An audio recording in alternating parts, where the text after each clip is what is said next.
The stars had never looked so bright as they did from the bridge of the UES horizon, as it dropped out of faster-than-light travel near the edge of the Nexus Prime system.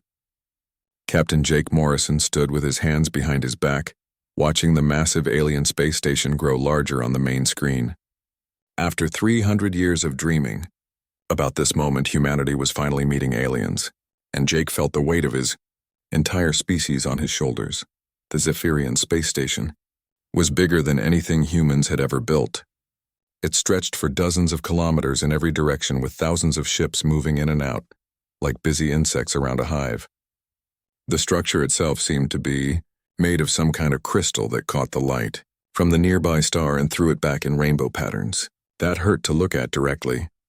Lieutenant Amy Foster checked her instruments at the weapons station and looked up at Jake with worried eyes. She had been tracking the alien ships for the past hour, and their energy readings were off the charts. Each one of those ships could probably destroy the horizon without breaking a sweat, but they had come here to talk, not to fight. The communication system crackled to life, and an alien voice filled the bridge. The universal translator that Earth's best scientists had worked on for months struggled with the strange sounds but managed to turn them into words that the crew could understand. Welcome, primitive species from the third planet of the Yellow Star. You will follow our guidance ship to the diplomatic station where you will submit to inspection before meeting with the representatives of the Zephyrian Empire. Jake looked at his crew and saw the same mix of excitement and fear that he felt in his own chest. Dr. Lisa Carter, the mission's expert on alien life, stood near the science station taking notes on everything she could see. Her job was to learn as much as possible about these aliens so that humanity would know what they were dealing with. The guidance ship that approached them was small by Zephyrian standards but still twice the size of the horizon. It looked like it was carved from a single piece of black stone, with glowing blue lines running along its surface. Jake ordered his pilot to follow the alien ship as they made their way toward the diplomatic station. The station itself was a marvel of engineering that made human technology look like toys built by children. The docking bay they entered was so large that it could have held a dozen ships the size of the horizon with room to spare. Gravity generators kept everything in place, while force fields sealed the bay from the vacuum of space. Aboard, Jake and his diplomatic team stepped off their ship. They got their first look at the aliens they had traveled so far to meet. The Zephyrians themselves were tall crystalline beings that seemed to be made of living glass. Their leader, Supreme Commander Vextar, towered over the humans at nearly 3 meters tall with faceted surfaces that reflected light in all directions. Standing beside the Zephyrians were representatives of the other species that made up their empire. There were insect-like creatures with multiple arms and eyes that seemed to look in all directions at once. Reptilian beings with scales that shifted color as they moved stood next to tall, thin aliens with too many joints in their arms and legs. The formal greetings took place in a vast chamber with walls that seemed to be made of the same crystal material as the Zephyrians themselves. Jake presented the gifts that Earth had prepared, including examples of human art, music, and literature. The aliens accepted these with polite interest, but Jake could see in their strange faces that they were not impressed. Then came the part that Jake had been dreading. Supreme Commander Vextar announced that all new species had to submit to a weapons inspection before they could be considered for membership in the Zephyrian Empire. This was supposedly for everyone's safety, but Jake suspected it was really about showing the humans their place in the Galactic Order. Lieutenant Amy Foster demonstrated their plasma rifles first. The weapons were the pride of human engineering, using magnetic fields to contain and direct superheated plasma at targets. The aliens watched with what Jake could only describe as amusement, as Amy showed how the rifles could punch through thick armor plating. General Korth, one of the insect-like Anthari, stepped forward and examined the plasma rifle with his multiple eyes. He made clicking sounds that the translator turned into laughter before handing the weapon back to Amy with obvious disdain. Your plasma containment is crude, and the magnetic field generators are primitive. Our children play with toys more advanced than this. Next, Amy showed them the railguns. These weapons used electromagnetic fields to accelerate metal projectiles to incredible speeds. The demonstration showed how a railgun could punch clean through multiple layers of armor plating and still have enough energy to cause devastating damage to whatever was behind it. The aliens found this even more amusing than the plasma rifles. Commander Vextar bent down to look at the railgun, and Jake could hear something like laughter coming from the crystal being's throat. Projectile weapons. How wonderfully primitive. You still throw rocks at your enemies like our ancestors did millions of years ago. The final demonstration was of humanity's nuclear weapons. Amy showed the aliens recordings of nuclear tests on uninhabited planets, demonstrating the incredible destructive power that could be unleashed by splitting atoms. The explosions in the recordings were bright enough to light up entire continents, and the mushroom clouds rose high into the atmospheres of the test worlds. This time, the aliens didn't even try to hide their amusement. Several of them made sounds that needed no translation as laughter, while others shook their heads in what was clearly pity. General Korth spoke for all of them when he said that nuclear weapons were an interesting historical curiosity, but hardly suitable for modern warfare. We stopped using such crude methods of destruction before your species learned to make fire.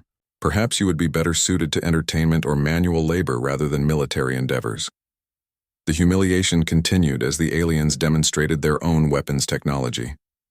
They used something called quantum disruptors to completely erase a small asteroid from existence without leaving even dust behind. Matter phase cannons turned solid rock into energy that dissipated harmlessly into space. Energy beams that could be fired across star systems destroyed targets with pinpoint accuracy from distances that human weapons could never hope to reach. Jake maintained his diplomatic composure throughout the demonstration, but inside, he was burning with shame and anger. These aliens were treating humanity like children showing off toys to adults. Every weapon that represented the pinnacle of human achievement was dismissed as primitive junk not worthy of serious consideration. Dr. Lisa Carter stood quietly through the entire demonstration, taking notes and watching everything with careful eyes. She seemed less impressed by the alien weapons and more interested in the aliens themselves. Jake noticed that she was paying particular attention to how the aliens reacted to each demonstration and how they talked about warfare in general. As the weapons inspection came to an end, Supreme Commander Vextar made it clear that humanity would need to prove itself worthy before it could be considered for membership in the Zephyrian Empire. The advanced species of the galaxy had standards to maintain, and primitive civilizations needed to earn their place through service and dedication. Jake thanked the aliens for their time and said that humanity would consider their options carefully. Inside, he was already planning the report he would send back to Earth. The aliens were powerful beyond anything humanity had imagined, but they were also arrogant in ways that might prove to be a weakness if it ever came to conflict. As the human delegation returned to their ship, Dr. Carter quietly told Jake that she had observed something interesting during the demonstration. The aliens were incredibly powerful, but they seemed to think about warfare in very simple terms. All of their weapons were designed for direct confrontation with overwhelming force, but they showed no interest in strategy or tactics beyond pointing bigger guns at their enemies. Jake filed that observation away for his report as the Horizon prepared to leave the Zephyrian system. The aliens had laughed at human weapons, but Jake had a feeling that the laughter might not last forever. 3 months had passed since the humiliating first contact with the Zephyrian Empire, and the mood on Earth was tense. Admiral Peter Hayes stood in the war room deep beneath the Global Defense Command, looking at the holographic display that showed the positions of human ships throughout the solar system. The message from the Zephyrians had arrived that morning, and it was exactly what everyone had feared. The alien ultimatum was simple and insulting. Humanity had 1 week to accept status as a protected species under Zephyrian rule, or face the consequences of defying a superior civilization. The terms offered were generous by Zephyrian standards, allowing humans to maintain their own culture and local government as long as they acknowledged alien authority. In all matters of galactic importance, Admiral Hayes read the message again and felt his anger growing with each word. The aliens spoke about humanity the way adults might talk about children who needed guidance and protection. They offered to teach humans proper technology and civilized behavior in exchange for complete submission to alien rule. The choice before humanity was stark: accept the protection of the Zephyrian Empire and become junior members of galactic civilization, or refuse and face the military might of 12 advanced alien species. Every military analyst on Earth agreed that humanity could not win a direct confrontation with the Zephyrian fleet, but Admiral Hayes had not built his career by accepting impossible odds. Captain Jake Morrison arrived at the command center still, wearing his dress uniform from the emergency session with the Global Council. The politicians had spent hours debating the Zephyrian offer, but in the end they had reached the only decision that preserved human dignity. Earth would reject the ultimatum and prepare to defend itself against whatever the aliens might send. Colonel Ben Walker entered the war room carrying a sealed briefcase that contained the most classified information in human space.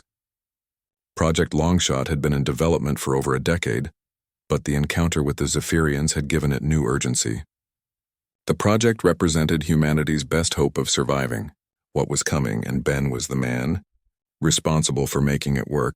The aliens had been so busy laughing at human weapons that they had missed the most important part of the demonstration. Lieutenant Amy Foster had shown them plasma rifles, railguns, and nuclear weapons, but she had not shown them the targeting systems that made those weapons truly dangerous. The Zephyrians saw primitive, projectile weapons where they should have seen the most sophisticated guidance technology in the galaxy. Dr. Susan Miller arrived at the command center with her team of engineers and technicians. She had been working without sleep for the past week, making final adjustments to the weapon systems that would either save humanity or prove that their defiance had been a fatal mistake. The equations involved were so complex that it had taken Earth's most powerful computers months to solve them. The key to Project Longshot was something the aliens had never considered. Human weapons were not designed to hit targets directly, but to hit them when and where they would be most vulnerable. Every projectile fired by a human weapon carried an artificial intelligence system that could calculate trajectories across vast distances and account for the movement of targets through three-dimensional space. Admiral Hayes looked at the tactical display showing the positions of human ships around Earth. The fleet was small compared to what the Zephyrians could send, but every ship had been equipped with the latest Longshot technology. Hidden throughout the solar system were weapons platforms that the aliens would never detect until it was too late to matter. The response to Earth's rejection came faster than anyone had expected. Long-range sensors detected a Zephyrian fleet entering the outer edge of the solar system just 4 days after the ultimatum expired. The force consisted of 50 ships led by Fleet Commander Zexhai of the reptilian saurid species, who considered the assignment beneath his dignity. Intelligence. Reports indicated that Commander Zexhai was known throughout the Zephyrian Empire for his quick victories against inferior opponents. He had crushed 3 different rebellions in the past decade using overwhelming firepower to break enemy resistance before it could become organized. The aliens expected the same quick victory against the primitive humans who dared to challenge their authority. Dr. Lisa Carter studied the intelligence files on Commander Zexhai and found exactly what she had expected. The alien commander was skilled at using superior technology to win battles, but had never faced an opponent that could match his tactical thinking. Every victory in his record had been achieved through brute force rather than strategy. The Zephyrian fleet moved through the solar system like a conquering army, confident that their mere presence would be enough to force human surrender.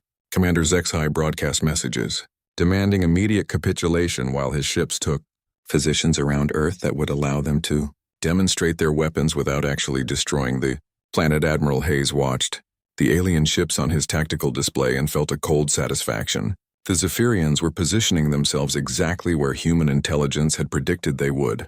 Every movement of the alien fleet was being tracked and calculated by the targeting systems that would soon make their technological superiority irrelevant. Colonel Walker received confirmation that all Longshot weapons platforms were ready for deployment.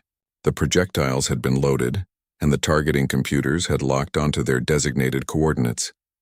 The weapons themselves were simple, railguns and kinetic penetrators that the aliens had dismissed as primitive, but the guidance systems were works of art that represented the best of human engineering. The alien ultimatum came exactly 1 hour before Commander Zexhai planned to begin his demonstration. Human ships were ordered to stand down and prepare for boarding, while the government of Earth was given one final chance to accept Zephyrian protection. The message was delivered with the kind of casual arrogance that suggested the aliens saw this as a minor administrative task. Captain Morrison stood on the bridge of the U.S. Defiance and looked out at the alien ships that surrounded his small fleet. Each enemy vessel was larger and more powerful than anything humanity had ever built, but Morrison felt no fear. He had spent months studying Zephyrian tactics and had found them predictable in ways that would soon prove fatal. Dr. Miller made the final adjustments to the targeting computers and confirmed that all systems were operating within acceptable parameters. The calculations involved were staggering in their complexity, requiring the weapons to account for planetary rotation, solar gravity, and the movement of targets through space over periods measured in hours rather than seconds. The hour expired and Commander HFY ordered his fleet to begin the demonstration. That would show humanity the futility of resistance. Quantum disruptors charged to full power, while matter phase cannons locked onto human ships that seemed helpless before the might of the Zephyrian Empire. The alien commander felt the same satisfaction he always experienced when teaching inferior species about the reality of galactic power. Admiral Hayes gave the order that would change everything. Long-shot weapons platforms throughout the solar system received their activation codes and began firing projectiles that would not reach their targets for several more hours. The kinetic rounds accelerated to incredible velocities using magnetic launchers that were hidden inside asteroids and space debris where alien sensors could not detect them. The Zephyrian ships opened fire on the human fleet, confident that their superior weapons would end the battle in minutes. Energy beams and exotic matter projectiles tore through space, destroying the first wave of human defenders with contemptuous ease. Commander HFY watched the destruction with satisfaction, knowing that the primitive humans were learning a lesson they would never forget. But something was wrong with the tactical display. Sensors throughout the Zephyrian fleet were detecting massive explosions, but no human weapons fire was visible. 3 alien cruisers simply vanished from the display while 2 more were showing critical damage to their main reactors. The impossible was happening, and Commander HFY could not understand how. Captain Morrison smiled as he watched the alien confusion through his own sensors. The Zephyrians were looking for human weapons fire in all the wrong places. They expected direct confrontation with visible projectiles, but the kinetic rounds that were destroying their fleet had been fired hours earlier from positions that no longer existed. The truth that would terrify the Zephyrian Empire was simple and elegant. Human weapons were not aimed at where the alien ships were during the battle. They were aimed at where the ships would be when the projectiles finally arrived. While the aliens focused on the human fleet in front of them, invisible rounds approached from angles that made defense impossible. Dr. Carter had been right about Zephyrian thinking. The aliens understood overwhelming firepower, but they had never learned to think beyond direct confrontation. Humans had spent thousands of years fighting enemies who were just as smart and just as determined, which had taught them to be patient and clever rather than simply strong. Commander HFY realized that his fleet was under attack by weapons he could not see from positions he could not locate. Commander HFY stared at his tactical display in complete confusion as 3 more of his ships disappeared from existence. The bridge of his flagship was filled with alarms and warning lights as his officers tried to understand what was happening to their supposedly invincible fleet. The primitive humans had somehow managed to destroy 6 Zephyrian vessels without firing a single shot that anyone could see. The reptilian commander's scales shifted from their normal green to a deep red that indicated extreme stress as he demanded answers from his tactical officer. The Manthari insect clicked his mandibles in confusion while studying sensor readings that made no sense. Energy signatures indicated massive explosions throughout the Zephyrian fleet, but no incoming weapons fire had been detected by any of their advanced early warning systems. Captain Jake Morrison stood on the bridge of the UES Defiance, watching the alien confusion with grim satisfaction. The moment he had been waiting for since the humiliating weapons demonstration 3 months ago had finally arrived. It was time to show the arrogant Zephyrians that they had completely misunderstood what they were dealing with when they laughed at human weapons. Admiral Peter Hayes opened a communication channel that would broadcast to every ship in both fleets. His voice was calm and professional as he began to explain something that would forever change how warfare was conducted in the galaxy.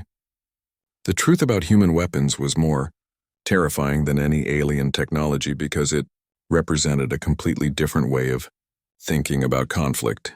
The projectile weapons you dismissed as primitive, were never intended to fight your ships directly. Every railgun round and kinetic penetrator you saw during our weapons demonstration was equipped with artificial intelligence, systems that can calculate trajectories across vast distances and account for target movement over extended periods of time. Commander Zexhai felt a chill run through his body as he began to understand what the human admiral was telling him. The laughable projectile weapons had not been fired during the current battle.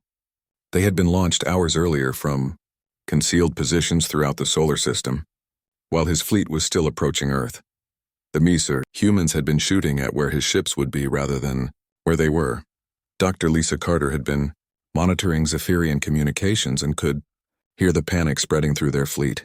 The aliens were finally realizing that their technological superiority meant nothing when faced with an opponent who thought several moves ahead. Human weapons were primitive by Zephyrian standards, but human tactical thinking was beyond anything the aliens had encountered. The next wave of kinetic rounds arrived with devastating precision. 2 more Zephyrian cruisers were struck by projectiles moving at significant fractions of light speed that punched through their advanced shields, as if they were made of paper. The alien ship simply ceased to exist as the kinetic energy was converted into expanding clouds of superheated plasma. Lieutenant Amy Foster was coordinating the targeting data from weapons platforms hidden throughout the solar system. Each platform had fired its projectiles at carefully calculated intervals to ensure that the alien fleet would be under constant attack from multiple directions.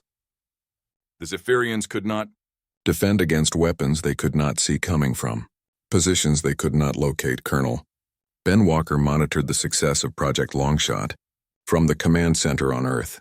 Years of development and testing had led to this moment, when human ingenuity would prove more valuable than alien technology. The kinetic weapons were simple in concept, but the guidance systems represented the pinnacle of human engineering achievement. Commander Zexhai tried to rally his remaining ships but found that his tactical options were severely limited. His quantum disruptors and matter phase cannons were useless against enemies that had already fired their weapons hours ago. The Zephyrian fleet was trapped in a killing field where invisible projectiles could arrive from any direction at any moment. The ambitious alien commander ordered his ships to scatter and withdraw from Earth orbit. But even this desperate maneuver had been anticipated by human tactical planning. Dr. Susan Miller had calculated the most likely escape routes and positioned additional weapons platforms to intercept fleeing vessels. The Zephyrians discovered that running away was just as dangerous as staying to fight. Captain Morrison explained the tactical doctrine that had made this victory possible. Humans had spent their entire evolutionary history fighting wars against opponents who were just as intelligent and resourceful as themselves. This had forced them to develop strategies based on deception, patience, and thinking several moves ahead rather than simply overpowering their enemies. The Zephyrian Empire had conquered dozens of species, but all of those victories had been achieved through superior technology rather than superior thinking. The aliens had never faced an opponent who could match their intelligence while forcing them to fight on terms they did not understand. Human weapons were primitive, but human tactical thinking was revolutionary. Dr. Carter broadcast an analysis of Zephyrian military doctrine that would be studied by strategists throughout the galaxy. The aliens had developed overwhelmingly powerful weapons but had never learned to think beyond direct confrontation. Every battle in their history had been won by pointing bigger guns at their enemies and pulling the trigger. The devastating truth was that humans had not been aiming at Zephyrian ships during the battle. They had been aiming at the concept of warfare itself. The aliens understood destruction, but they did not understand the patient calculation required to destroy an enemy who never knew they were under attack until it was too late to defend themselves. Commander Zexhai made one final attempt to use his superior firepower to turn the tide of battle.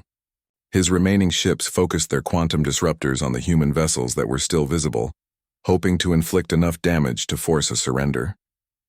The energy beams tore through space with enough power to vaporize entire cities, but the human ships had already moved from their original positions.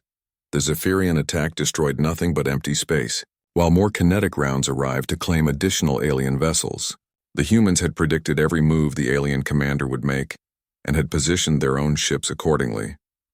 Superior technology meant nothing when facing an opponent who could think faster and plan further.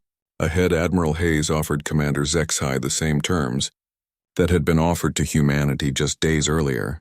The Zephyrian fleet could surrender and accept human protection, or they could continue fighting a battle they could not win against weapons they could not see. The irony was not lost on anyone listening to the transmission. The alien commander realized that his tactical situation was hopeless. His advanced sensors could not detect the invisible projectiles that were destroying his fleet, and his powerful weapons could not hit targets that had moved before he could fire. The primitive humans had somehow managed to turn their apparent weakness into an overwhelming advantage. Dr. Miller confirmed that additional kinetic rounds were still approaching their targets. The weapons platforms throughout the solar system had been firing at calculated intervals for several hours, which meant the Zephyrian fleet would continue to take casualties, even if they managed to locate and destroy every human ship. The battle had been won before it began. The surviving Zephyrian ships attempted a desperate withdrawal toward the edge of the solar system, but found their escape routes blocked by more invisible projectiles. Human tactical planning had anticipated every possible response and prepared countermeasures accordingly. The aliens were trapped in a web of delayed destruction that had been woven around them hours earlier. Commander Zexai finally understood what had happened during the weapons demonstration months ago. The humans had not been showing off their primitive technology. They had been giving the aliens exactly what they expected to see while hiding the true nature of their capabilities.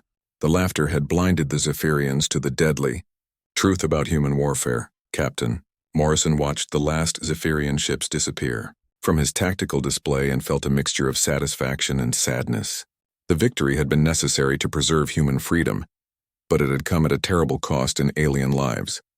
The galaxy would never again underestimate the species that had learned to make war into an art form. The news of the impossible human victory would spread throughout the Zephyrian Empire within hours. Species that had been subjugated for centuries would hear about the primitive humans who had made the mighty Zephyrian fleet disappear. The balance of power in the galaxy had just shifted in ways that no one could have predicted. Admiral Hayes knew that this was only the beginning. The Zephyrian Empire would not accept defeat at the hands of primitive humans, and would return with even larger fleets. But the next time they came, they would be fighting an enemy they finally understood and respected. The galaxy was about to learn what happened when humans stopped aiming at targets and started aiming at victory itself. Supreme Commander Vextar stood in the crystal chamber of the Zephyrian High Command, staring at the tactical reports that should have been impossible. 50 of the Empire's finest warships had been destroyed by primitive humans using weapons that barely qualified as technology. The crystalline leader's faceted surface reflected the emergency, lighting in angry patterns as he tried to process what had happened at Earth. The reports from the few surviving ships painted a picture that challenged everything the Zephyrians believed about warfare. Commander Zexai had transmitted detailed sensor logs before his flagship was destroyed, showing human projectiles that appeared from nowhere to strike with devastating precision. The impossible had become reality, and the Empire's military doctrine was suddenly obsolete.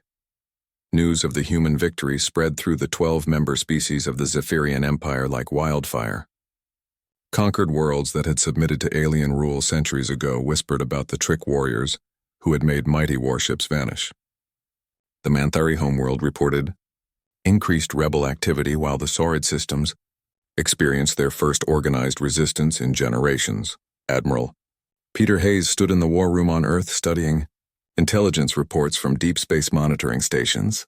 Human stealth ships had been watching Zephyrian military bases for months, and the activity level was unprecedented. The Empire was mobilizing its entire fleet for what could only be a massive retaliation against the species that had dared to humiliate them. Captain Scott Davis commanded the reconnaissance vessel UES Ghost from a position deep inside Zephyrian territory, where no human ship had ever ventured before. His mission was to gather intelligence on enemy fleet movements and identify weaknesses in their military infrastructure. What he discovered would change the course of the coming war. The Zephyrian response fleet was larger than anything the Empire had ever assembled. 500 ships representing the most advanced technology of 12 different species were being organized into a single massive armada. Supreme Commander Vextar had declared that overwhelming force would succeed where tactical thinking had failed. Dr. Lisa Carter analyzed the intercepted communications from the Zephyrian fleet and found exactly what she expected. The aliens were approaching this battle the same way they had approached every other conflict in their history. They planned to use superior numbers and firepower to crush human resistance through brute force rather than learning from their previous defeat. Colonel Ben Walker realized that Earth could not survive a direct assault by 500 alien warships even with all the advantages that Project Longshot could provide. The kinetic weapons platforms hidden throughout the solar system were powerful, but they did not have enough ammunition to destroy an entire armada. Humanity needed a different strategy to win this war. The solution came from Captain Davis and his reconnaissance mission deep in enemy territory. The Zephyrian Empire depended on a network of quantum communication hubs that coordinated military operations across dozens of star systems. These installations were heavily defended, but they represented a critical weakness in the alien command. Structure Dr. Susan Miller studied the intelligence data from the Ghost and realized that the communication hubs were perfect targets for the enhanced kinetic weapons her team had been developing. The latest generation of projectiles carried quantum scramblers that could not only destroy their targets but create cascading failures throughout connected networks. Admiral Hayes approved the most daring military operation in human history. Instead of waiting for the Zephyrian Armada to reach Earth, small teams of specialists would launch preemptive strikes against the communication hubs that held the Empire together. The aliens would find themselves blind and deaf when they needed coordination most. Commander Kate Brooks led the first strike team aboard the stealth ship, UES Shadow, as it approached a major Zephyrian communication hub in the Arcturus system. The installation was protected by automated defense platforms and a small garrison fleet, but the humans had advantages that made conventional defenses irrelevant. The attack began hours before the Shadow arrived at its target. Kinetic projectiles equipped with advanced guidance systems were launched from concealed positions throughout the Arcturus system, while the alien defenders focused on the visible human ships. The invisible rounds approached their targets with the same deadly patience that had destroyed the first Zephyrian fleet. Captain Morrison commanded a similar operation in the Vega system, where another critical communication hub coordinated fleet movements for 3 different alien species. His team had spent weeks studying the target and calculating the precise trajectories needed to destroy it without triggering the automated defense systems until it was too late. The quantum scramblers that Dr. Miller had designed worked exactly as intended. When the kinetic projectiles struck their targets, the communication hubs did not simply explode. Instead, they sent cascading feedback pulses through the quantum network that caused system failures throughout the Zephyrian military infrastructure. Supreme Commander Fextar watched in horror as his carefully coordinated armada began to fall apart. Ships that should have been maintaining formation suddenly found themselves unable to communicate with their escorts. Navigation systems that depended on quantum positioning beacons started providing conflicting information that scattered the fleet across multiple star systems. The Mantari Admiral Kleckstar tried to maintain formation with his squadron, but discovered that half his ships had lost contact with the main fleet. His quantum communicators were receiving nothing but static, while his navigation systems showed impossible readings. The mighty armada that had been assembled to crush humanity was dissolving into chaos.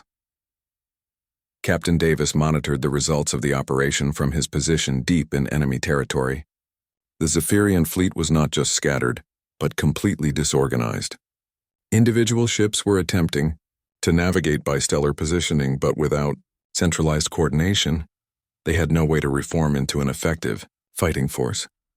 Dr. Carter realized that the human strategy had achieved something unprecedented in galactic warfare. Instead of destroying enemy ships, they had destroyed the enemy's ability to think as a unified force. The Zephyrian armada still possessed overwhelming firepower, but they could no longer coordinate their attacks or even find their targets. Admiral Hayes received reports from all the strike teams confirming successful completion of their missions. 12 major communication hubs had been destroyed, and the cascading failures were spreading throughout the Zephyrian network faster than the aliens could repair them. The Empire that had ruled through superior coordination was now deaf and blind. Colonel Walker analyzed the tactical situation and realized that humanity had achieved strategic victory without fighting a single conventional battle.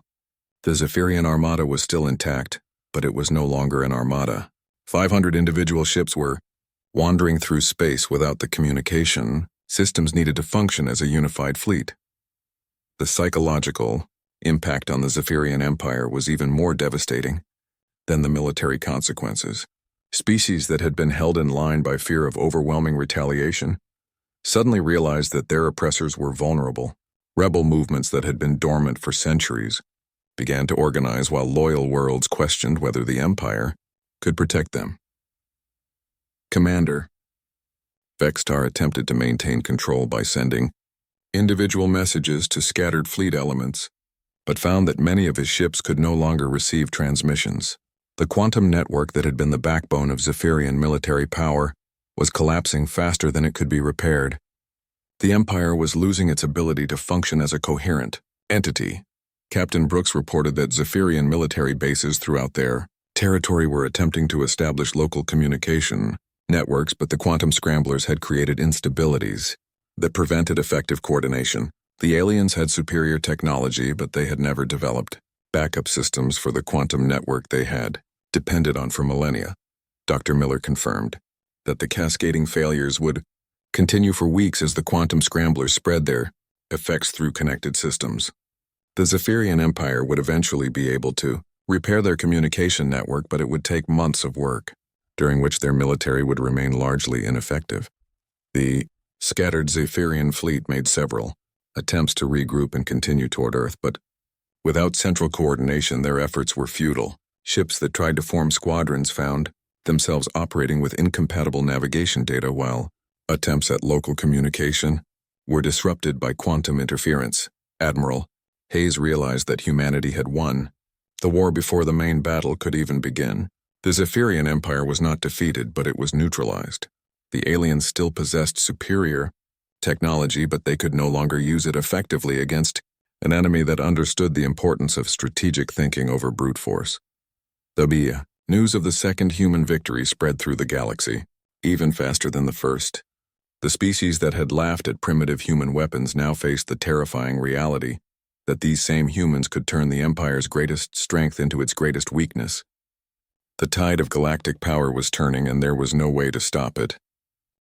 The collapse of the Zephyrian communication network had consequences that reached far beyond military defeat. Within weeks of the quantum cascade failures, member species throughout the Empire began declaring independence from the crystalline overlords who could no longer coordinate effective responses. The Manthari homeworld was first followed quickly by the Sard systems and 3 other species that had chafed under alien rule for centuries. Supreme Commander. Vextar found himself ruling an empire that existed mostly in name only. His crystal palace on Nexus Prime still received tribute from some worlds, but the vast military machine that had enforced Zephyrian dominance was scattered across dozens of star systems, unable to communicate or coordinate. The mighty empire was dissolving, and there seemed to be nothing he could do to stop it. Admiral Peter Hayes watched the political upheaval from Earth with a mixture of satisfaction and concern. The human victory had achieved its primary objective of protecting Earth from alien conquest, but the collapse of galactic order could lead to chaos that would be bad for everyone. Humanity needed to act quickly to prevent the galaxy from descending into endless warfare between liberated species. Captain Jake Morrison led the first diplomatic mission to the former Zephyrian worlds, carrying an offer that surprised everyone who heard it. Instead of demanding tribute or territory, humanity proposed something that had never been tried in galactic history. Earth would share its tactical innovations and strategic thinking with any species willing to abandon the old imperial model of government. The proposal was revolutionary in its simplicity. Humans would teach former enemies how to defend themselves effectively, rather than trying to conquer them. Dr. Lisa Carter explained the concept to confused alien diplomats who had never encountered a species that offered knowledge instead of demanding submission. The idea of cooperation between equals was so foreign that many aliens suspected it was some kind of elaborate trap. Commander Kate Brooks established the first military advisory mission on the Manthari homeworld, where she began teaching former Zephyrian subjects how to think strategically instead of simply relying on superior firepower. The insect-like aliens were quick learners, Once they understood that warfare was as much about thinking as it was about technology, the Menthari Admiral Klextar, who had been humiliated during the communication network collapse, became one of Commander Brooks' most dedicated students. He spent hours learning human tactical doctrine and began to understand why the Zephyrians had been so easily defeated. The crystalline overlords had never learned to think beyond direct confrontation, which made them predictable in ways that could be exploited. Colonel Ben Walker traveled to the Saurid systems, where he helped establish defensive networks based on human strategic principles. The reptilian aliens were initially suspicious of human motives but began to appreciate the advantages of tactical thinking when they successfully repelled a Zephyrian attempt to retake their homeworld. Dr. Susan Miller opened the Galactic Tactical Academy on Luna, where representatives from dozens of species came to learn the secrets of human warfare. The curriculum included everything from basic strategic planning to advanced multi-dimensional battle coordination. Students learned that the most powerful weapon was not always the one that hit hardest, but the one that their enemies never saw coming. The Academy quickly became the most important institution in the galaxy, as species that had been enemies for centuries began working together to understand the principles that had made human victory possible. Former Zephyrian subjects discovered that they had more in common with each other than they had ever realized when they were competing for alien approval. Captain Scott Davis continued his reconnaissance missions, but now he was mapping trade routes and communication networks for the emerging Galactic Federation rather than searching for military targets. The intelligence gathered by the Ghost was being used to build connections between species rather than exploit weaknesses for military advantage. Supreme Commander Vextar realized that his empire was being replaced by something he did not understand. The humans were not conquering former Zephyrian worlds, but they were winning their loyalty through cooperation and mutual respect. Species that had feared the crystal overlords now looked to Earth for guidance and protection. The transformation of galactic politics accelerated when the first joint defense exercise was conducted between human and Manthari forces. The operation demonstrated that species with different technologies and cultures could work together effectively when they shared common tactical principles. The success convinced other worlds to join the growing alliance. Dr. Lisa Carter published a comprehensive analysis of the Zephyrian Empire's fall that became required reading throughout the galaxy. Her work explained how a civilization built on technological superiority, rather than strategic thinking, was doomed to fail when faced with opponents who could think faster and plan further ahead.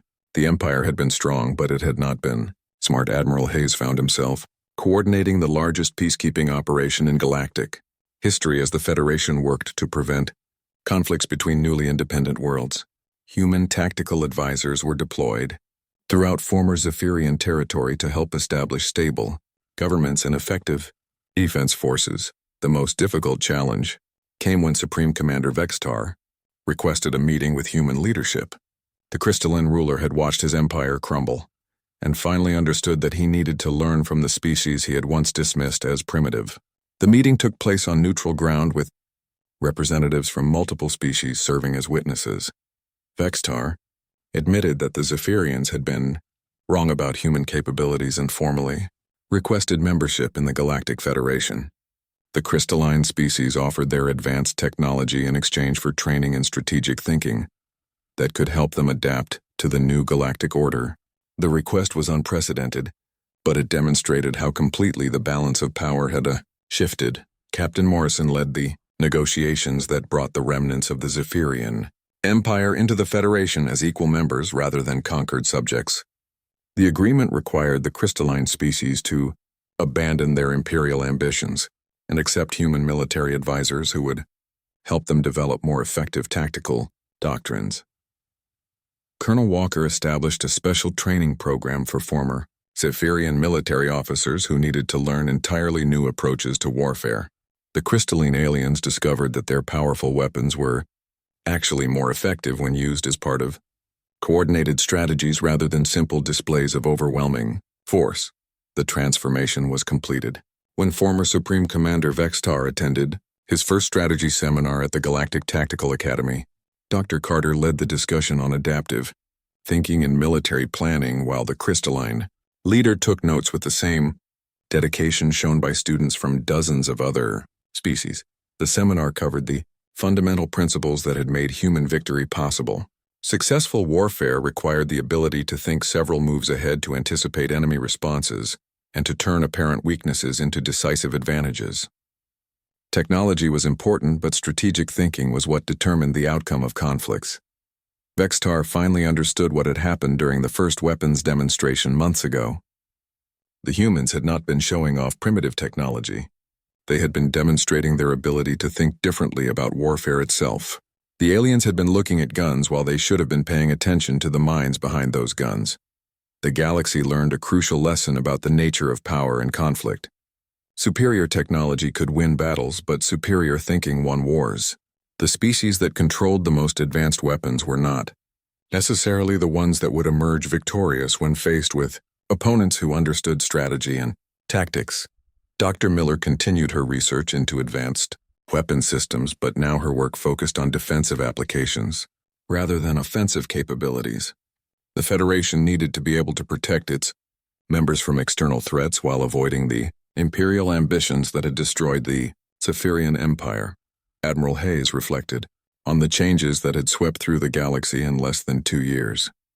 Humanity had gone from being dismissed as primitive to becoming the strategic advisors for dozens of advanced civilizations. The transformation had been achieved not through conquest, but through cooperation and the sharing of knowledge. The final irony was that the Zephyrians had been partially correct about human weapons being primitive. Plasma rifles, railguns, and nuclear devices were indeed crude compared to quantum disruptors and matter phase cannons. But the aliens had completely missed the point about what made weapons truly dangerous. Captain Morrison stood on the observation deck of the Federation headquarters, watching ships from dozens of species working together in formations that would have been impossible under the old Imperial system. The galaxy had learned that the most devastating weapon was not the one that destroyed targets, but the one that changed how warfare itself was conducted. The Zephyrians had laughed at human guns because they were looking at the wrong thing entirely. Humanity had not been aiming at ships or planets or even military installations.